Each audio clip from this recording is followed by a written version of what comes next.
Pengalaman tetangga, melihat orang menggelepar dan meregang nyawa di RS Budi Rahayu, Pekalongan. Pengalaman yang cukup seram ini dialami oleh tetangga saya, sebut saja namanya Pak H. Waktu itu sekitar tahun 2014, istri Pak H jatuh sakit. Karena hampir semua rumah sakit di Batang, Jawa Tengah penuh, terpaksa istri Pak H dirawat pada sebuah rumah sakit di daerah Pekalongan, Jawa Tengah.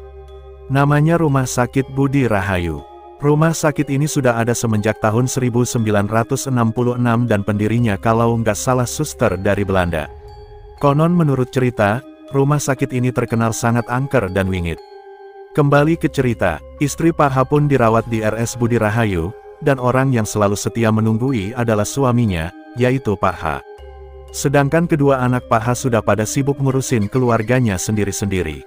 Apesnya, Bu H ini sakitnya pas bersamaan dengan bulan Ramadan, bulan puasa, dan menjelang Lebaran tahun 2014. Otomatis kebanyakan orang-orang saat itu sudah pada bersiap merayakan Hari Raya Idul Fitri.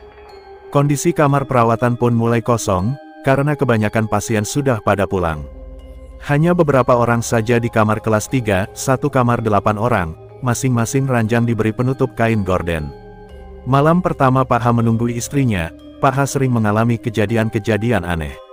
Seperti suara langkah kaki tapi nggak ada orangnya, sampai gorden jendela yang terlihat menutup dan membuka sendiri.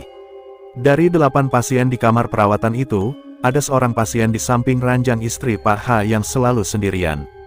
Menurut cerita Pak H, pasien ini seorang perempuan berumur sekitar 50 tahunan, yang berasal dari daerah Kaliboyo, Batang. Namun tidak ada satupun sanak saudara yang menungguinya, padahal pasien ini memiliki beberapa anak.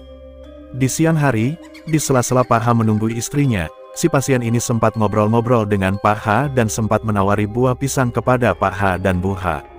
Pasien ini memiliki banyak penyakit yang kronis dan kondisinya lemas, untuk bangun dan duduk saja susah. Selepas waktu Isya, kondisi sekitar ruangan perawatan sangat sepi. Kebanyakan pengunjung pasien sudah pada pulang, apalagi waktu itu pas hari raya, jadi kebanyakan orang sudah pada libur dan merayakan Lebaran. Nasib Pak H dan Bu H, harus Lebaran di rumah sakit. Sekitar jam 9 malam, para pasien di kamar perawatan tempat Bu H, sudah pada tidur.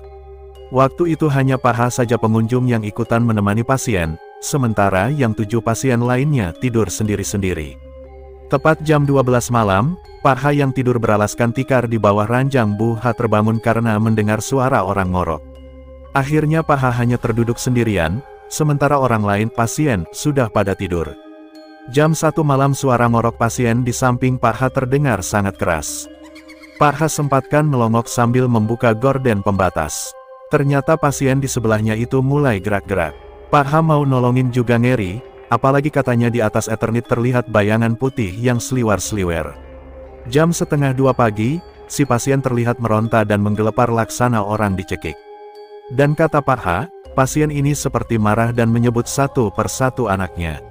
Pasien ini mungkin marah kepada anak-anaknya, karena di saat-saat ibunya sakit keras, tidak ada satupun anaknya yang menungguinya. Pak H merasa kebingungan dan agak ketakutan melihat kejadian yang dialami pasien sebelah. Mau pergi tapi takut ninggalin istrinya, kalau nggak pergi, nggak ada yang nolongin si pasien. Pak H coba melongok gorden lagi. Si pasien matanya mulai memandang ke atas dan melotot. Seluruh badannya terlihat mengejang. Akhirnya Pak H berlari keluar dan segera melapor ke pos Satpam. Satpam dan Pak H segera berlari menuju kamar pasien tersebut.